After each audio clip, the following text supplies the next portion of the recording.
Madan two Chittagong.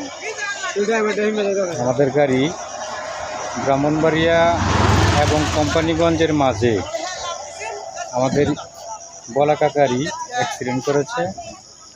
আনুমানিক 4:30 মিনিটের দিকে গাড়ি অ্যাক্সিডেন্ট করেছে। তাই আমরা এখন সব যাত্রী নিয়ে আমরা রাস্তাতে অবস্থান করতেছি। এই যে গাড়িটি দেখছেন, এই যে দেখেন গাড়িটি এই যে অ্যাক্সিডেন্ট করেছে।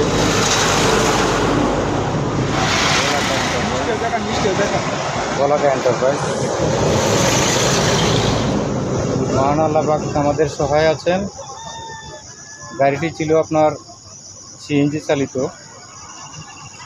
এবং আমাদের দুজন মানুষ মোটামুটিভাবে আহত, আর বাকি আমাদের যারা যাত্রী ছিলাম সকলে আল্লাহর রহমতে আমরা কোনো ধরনের অঘটন ঘটে নাই। আমরা মোটামুটিভাবে সুস্থ আছি, কিন্তু মনের দিক দিয়ে আমরা অশান্তিতে আছি।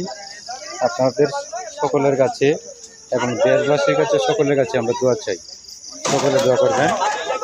আসসালামু আলাইকুম।